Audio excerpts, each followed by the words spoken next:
ธิดาลาวยกทัพไปบุกเลี้ยงหมูกระทะมือปิดเทอมอยู่ที่โรงเรียนของน้องธิดาลาวพร้อมกับมอบถึงการศึกษา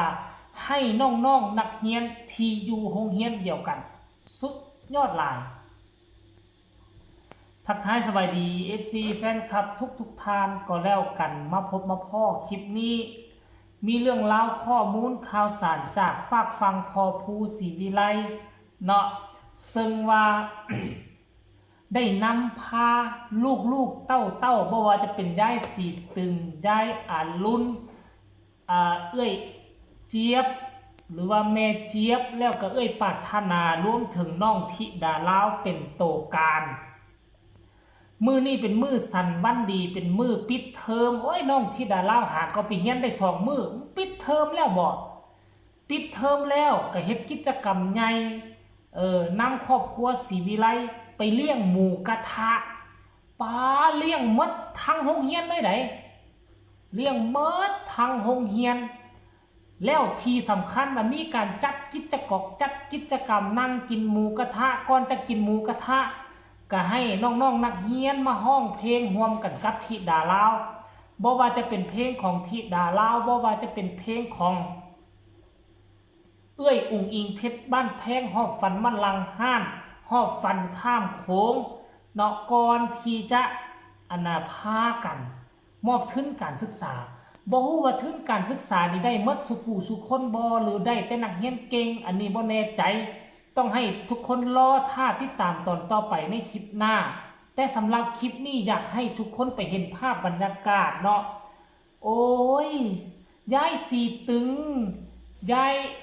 กับเอ้ยปรารถนาพากันแต่งสุดเป็นสุดนักเรียนไปร่วมกิจกรรมน้ำน้องๆซึ่งเฮ็ดให้ภาพบรรยากาศมันออกมาแล้ว รู้สึกอบอุ่นภาพบรรยากาศออกมาแล้วรู้สึกว่ามันสุดยอดแหมทุกคนคือมันสุดยอดคิดได้จังใดครอบครัวศรีวิไลนี่นะครอบครัวของตนเองก็หาเช้ากินค่ำหามื้อกินมื้อบ่มีเงินเหลือถงเหลือไทยแต่ก็อยากเฮ็ดให้เพื่อชุมชนเนาะตัวน้องธิดาลาวก็ดีอกดีใจได้ดนได้กินหมูกระทะเทื่อนึงเนาะอยู่ในเฮือนในซ่านก็ได้แต่อันนี้เฮ็ดเพื่อโรงเรียนเฮ็ดเพื่อชุมชนมีบ่มีก็เก็บออมรอมริบพากันไปเฮ็ดให้ปะทุกคนให้ทุกคนไปชมภาพบรรยากาศนี่สากลแล้วจังมาพ้อกันในช่วงต่อไปไปชมพร้อมๆกันเลยเปลี่ยนเครื่องใหม่ก็ธรรมดาเลยค่ะเปลี่ยนเครื่องใหม่ไม่ได้ตึงเพิ่นกับอันเปลี่ยนเครื่องใหม่ใหม่นะครับเมียเพิ่น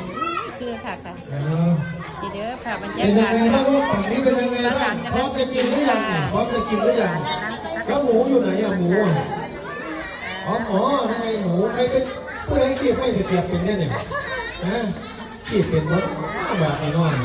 เลี้ยงน้อยๆได้ค่ะเล็กมากมันนี่เลี้ยงได้ ที่เป็นรถกับข้าวกับน้ำนี้ก็สอง ติดปรารถนาครับคอยบริการน้องๆเป็นเอาย่างลูกไม่ใช่เอาแบบนั้นต้องเอามันขึ้นมาค้างก่อนข้างบนนี่ที่ปากบอกน้องก็ลงนี่เอาน้ำมันเดี๋ยวมาทานเพื่อนคือใส่น้ำมันผลไม้เสร็จนะคะมันเอามันขึ้นมาเอาก้อนมันอยู่ไหนก้อนมันอยู่ไหนก้อนมันที่ปากตรงนี้น่ะมีไหมมีสิต้องมีอันละก้อนนะถึงจะได้นะไม่งั้นมันจะค่อยๆเอาลงลูกค่อยๆเอาลงอย่าเอาลงทีเดียวลูกเดี๋ยวนะมันจะลดเราจะไม่ได้กินผักนะนี่ไงมันมาแล้วทุกคนเนื้อขอความเมตตาเกี่ยงปากทำไมจะเรียนไม่ค่อยกินเด้อว่าจะไปบ้านหักศรีวิไลเฮาบ้านศรีวิไลกินตาแก่ลูกแก่หลานไปกินหมูกระทะทุนการศึกษาเราต้องกินผักด้วยนะลูกผักเป็นสิ่งที่ดีนะเป็นฟันผักเป็นสิ่งที่ดีช่วยย่อยอาหารช่วยในระบบขับถ่ายนะผักต้องกินนะเด็กๆนะบำรุงร่างกายเราเป็นตัวด้วยไม่ได้เป็นกับอันเปลี่ยนเครื่องใหม่ใหม่นะครับเมียเพิ่นคือค่ะดีเด้อค่ะบรรยาเป็นยั กาง ศ ไงบ้างลูกฝั่งนี้เป็นยังไงบ้างพร้อมจะ จะกินหรือยังแล้วหมูอยู่ไหนอะหมูอะอ๋อนั่นไงหมูใครเป็นผู้ใดกีบไม่จะเกียบเป็นเนี่ยนะกีบเป็นรถแบบนี้น้อย มันเลี้ยงน้อยๆได้ค่ะเด็กมากมันนี่เลี้ยง กีบเป็นรถกับข้าวกับน้ำนี้ก็สอน จิตศาสนาครับคอยบริการน้องๆเป็นเอาย่างลูกไม่ใช่เอาแบบนั้นต้องเอามันขึ้นมาค้างก่อนข้างบนนี่ที่ปากบอกน้องด้วยลูกนี่เอาน้ำมันเดี๋ยวมาทานเรื่องคือใส่ละมัน ผลไม้เสียนะคะมัน เอามันขึ้นมาเอาก้อนมันอยู่ไหนก้อนมันอยู่ไหนก้อนมันน่ะที่ปากตรงนี้น่ะมีไหมมีสิต้องมีอันละก้อนนะถึงจะได้นะไม่งั้นมันจะ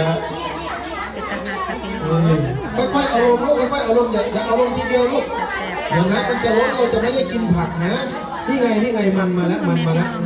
ทุกคนเด้อขอความเมต นักเรียนปรารถนาจะเรียนนิดหน่อยกินเด้อว่าจะไป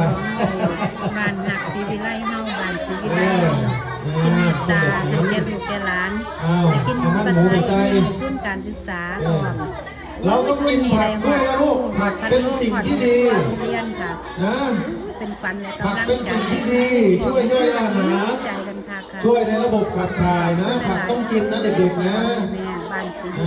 บำรุงร่างกายเราเป็นตัวด้วยใครไม่กินผักนะใครไม่กินผักจะไม่ได้รางวัลนะเห็นบ่ทุกคนซุ่มซนจะเป็นตาอยู่บ้านเมืองจะสงบสุขมันก็ต้องมีคนคิดแบบพอผู้ศรีวิไลนี่แหละมีคนพากันเฮ็ดพากันท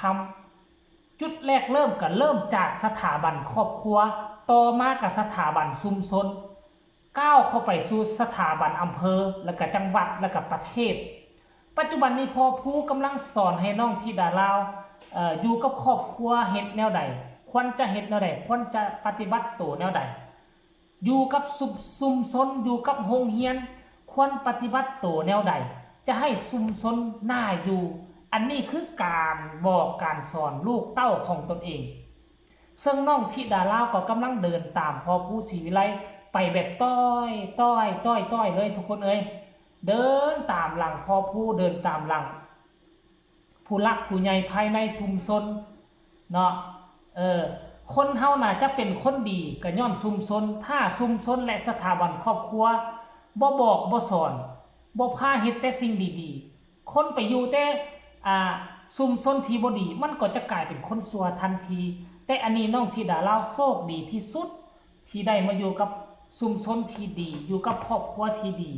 มันก็เลยเฮ็ดให้พวกเขาเห็นภาพบรรยากาศดีและการไปช่วยเหลือโรงเรียนครั้งนี้ไปเลี้ยงหมูกระทะครั้งนี้ไปช่วยเหลือ